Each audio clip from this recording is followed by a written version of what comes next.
kita dengan NIM PO7134225027. Kita Indonesia dengan NIM PO7134225024.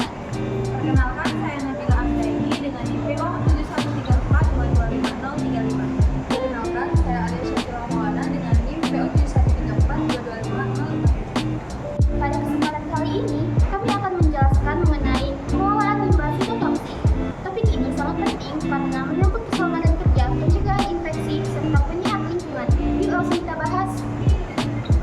Rumah sakit merupakan salah satu fasilitas yang menghasilkan berbagai jenis limbah.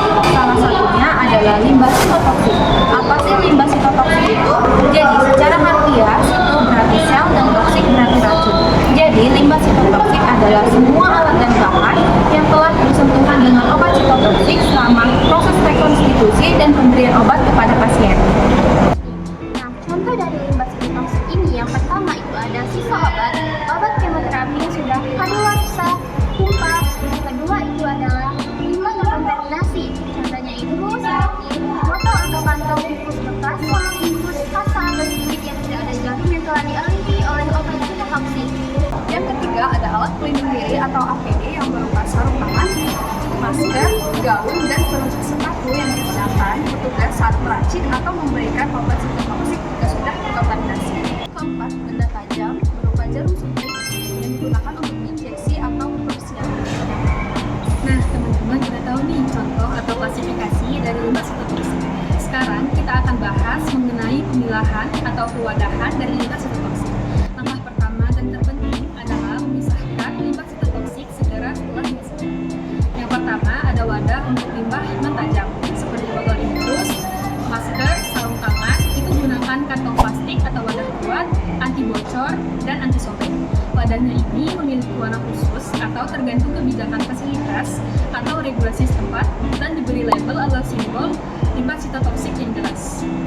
Yang kedua itu ada wadah untuk limbah benda tajam seperti jarum suntik, ampul kaca pecah, dan vial yang terkontaminasi residu sitotoksik. Benda-benda ini wajib dimasukkan ke dalam safety box yang terbuat dari bahan keras, tanpa tusukan, anti bocor, dan tidak dapat dibuka kembali.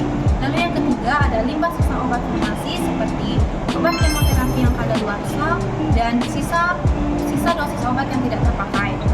Jenis limbah ini wajib dimasukkan ke dalam wadah yang kuat dan terpisah, atau opsi terbaik adalah dikembalikan ke distributor atau pabrik farmasi yang akan dikelola oleh mereka jika memungkinkan.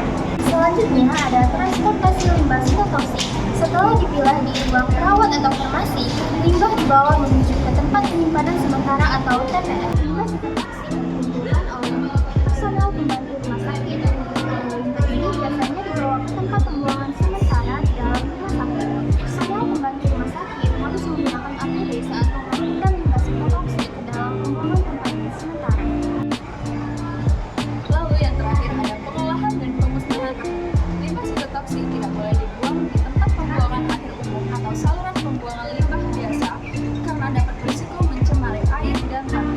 Yang pertama ada pemusnahan thermal atau insinerasi.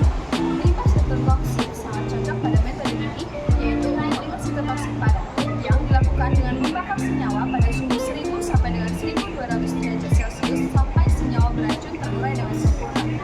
Lalu ada kemitraan pihak ketiga. Pada kemitraan pihak ketiga, fasilitas kesehatan biasanya bekerja sama dengan pihak berizin yang memiliki insinerator dan alat pengendali emisi. Kemudian